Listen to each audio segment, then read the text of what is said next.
Okay, we got the Toronto Raptors and the Boston Celtics in round 2. Now this right here is one of the most highly anticipated matchups that we've been waiting for. Now unfortunately game 1, which was scheduled for Thursday night, had to be postponed due to the NBA boycotts. And after almost a week off, the Toronto Raptors, man, they came out looking extremely rusty. But you gotta tip your hat to those Boston boys, man. They came out and looked ready to roll.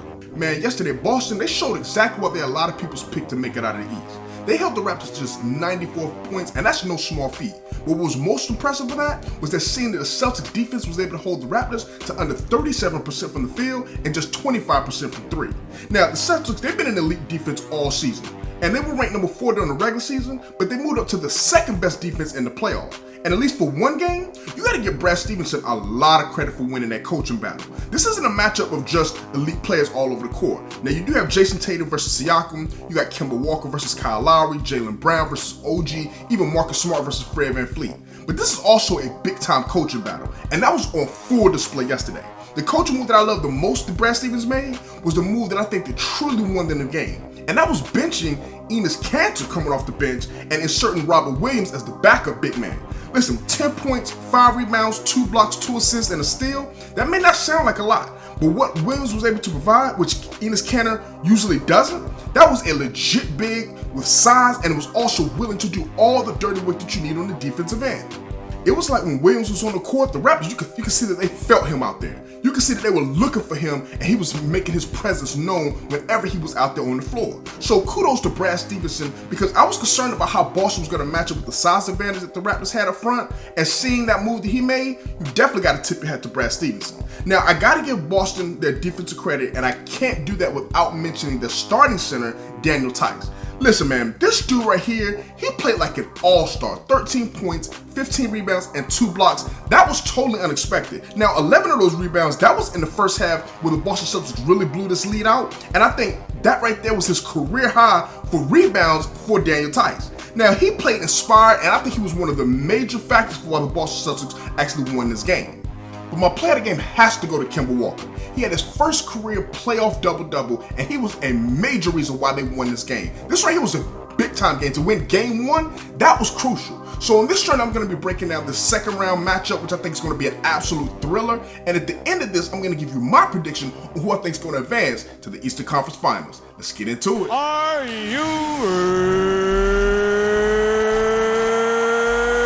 ready? Welcome back to Journey of a Ballaholic, the best talk show for basketball addicts. I'm your host, General Hannibal X. Now, if you're new on this channel here, you're going to be getting my passionate and in-depth analysis on the hottest NBA and college basketball topics. Listen, I'm a ballaholic, absolutely addicted to basketball. And just like everybody, I have my own opinions. But if you like opinions that are backed by facts, go ahead and hit that like button. Make sure you subscribe to the channel, but also be sure that you tap that bell notification so that you'll be updated whenever I drop new videos, which is every Monday and Friday at 6 p.m. Eastern Standard Time. Man, the Celtics going in 1-0 in the series, that's not really surprising at all. When I gave my predictions at first, I gave the Toronto Raptors the ability to win the series, and I picked them to win in 6. So I definitely expected the Celtics were going to win a couple of games. But I'd be really truthfully lying if I said I thought they would win as convincingly as they did yesterday. To be up 22 points at one point, listen, I wasn't expecting that. It's not many people who were actually watching the game that can honestly say they were expecting the Celtics to kind of rout the Raptors like they did. That was a good old-fashioned butt whooping. And what was truly impressive was just that it wasn't one guy that went out there and did it. It wasn't like Jason Tatum or Kemba Walker went out there for 35 or 40 points. Boston had 6 guys scoring double figures, and 4 of those guys scored 17 or more. Man, listen, that's tough, bro. That's tough to beat, even if you're the Toronto Raptors, who have a very deep team. Listen, if the Celtics are going to get that kind of balanced scoring, they're going to be a tough out in this 7-game matchup. Now, then you add on the fact that, like I say, Daniel Theis and Robert Williams, they combined for 23 points, 20 rebounds, and 4 blocks. Now, when you compare that to the Raptors big man duo of Marc Gasol and Serge Ibaka, who only combined for 22 points, 15 rebounds, and 0 blocks, listen, let me be very clear. If the Celtics center duo is going to outplay the Raptors center duo, Toronto might get swept in the series. Oh, and don't forget, it wasn't just that it was the Raptors big men that struggled. The Raptors big 3 of Siakam, Lowry, and even Fred VanVleet, they combined to shoot an abysmal 8 for 44 from the field. On the season, this Toronto team has 6 guys that average double-figure scoring, and 5 guys were averaging 15-plus points. So, do I expect that the Raptors' big 3 are going to shoot a combined 3 for 19 from downtown in Game 2 just as they did in Game 1? Man, absolutely not. Listen, I get it.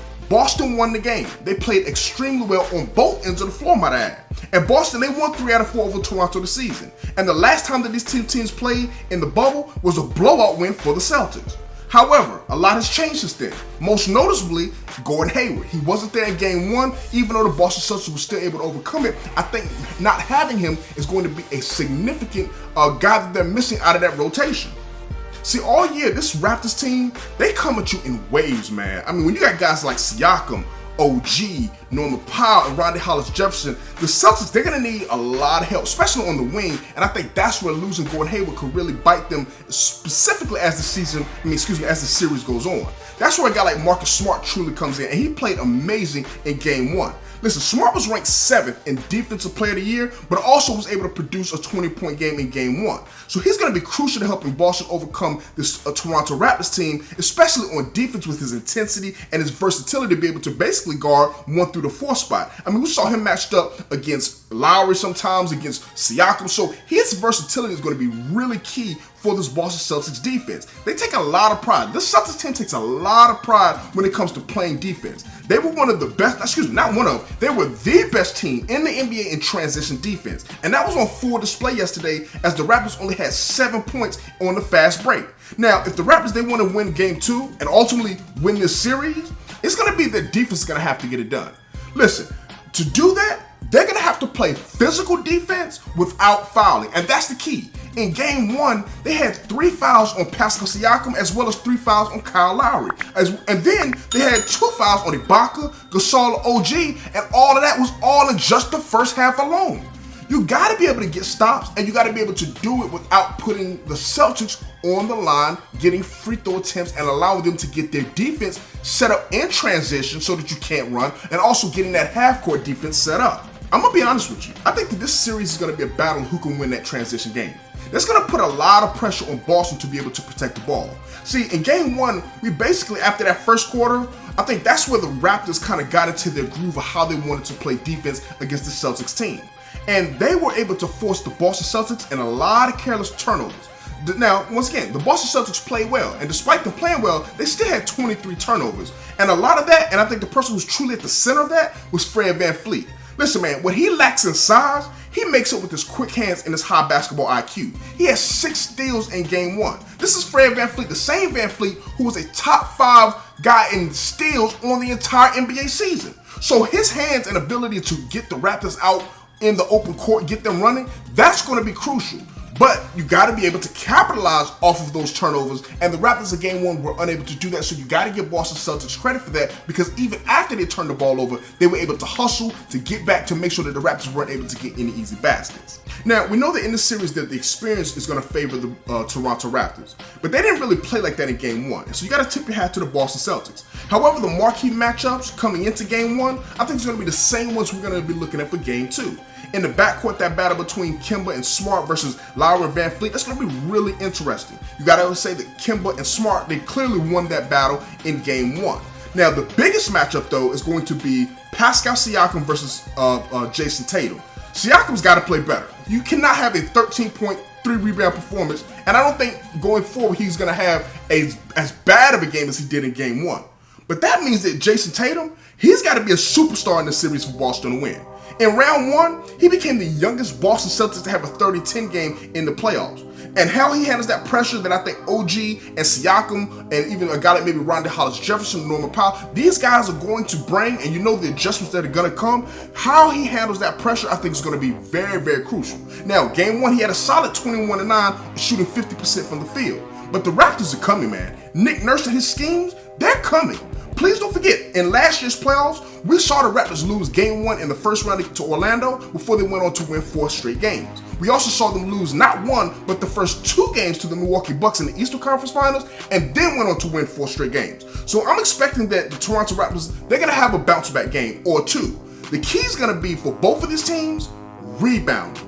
Crashing that glass. That's going to be a key stat to keep an eye on who's going to win the game. Boston, they won the battle in game 1. They won the rebounding by +10, and that's going to be very crucial. So I want to look at that tomorrow night to see how that impacts the outcome of the game.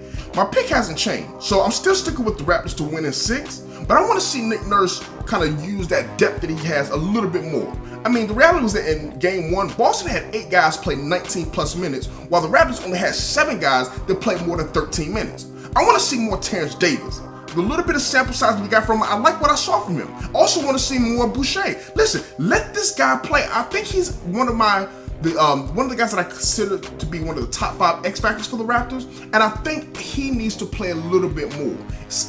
Figuring out a way to find spots for him, find minutes for him, I think is going to be crucial, especially in this series where they don't have a legitimate 5 that's going to dominate down low in the box, especially if Enes Kanter's not going to play. If you're going to give it to Robert Williams or even to Tice, let Boucher get a chance out there, especially if Gasol or Ibaka, one of them, don't have it going.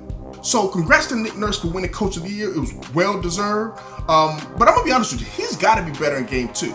Now, I do like the fact that he switched to that zone in the second quarter. I think when they made that run, I think they were down maybe 19 to 20, and then they were able to cut it to single digits. It was due to them playing that defensive zone, and I like him making that maneuver, but he's got to be better in game 2. So what do you think? Who do you think is going to win the series? Are you going with the Boston Celtics or the Toronto Raptors? Let me know in the comment section below. Listen, if you missed my video where I broke down my top 5 X factors for the Toronto Raptors and who I think is going to be their biggest X factor to helping them try to win a championship, go ahead and click the box right here. If you haven't subscribed, go ahead and click the logo up top. Listen, I appreciate you for taking a look at this video. If you're out in the streets, make sure that you stay safe. And remember, we still demand justice for Breonna Taylor and Jacob Blake. Peace.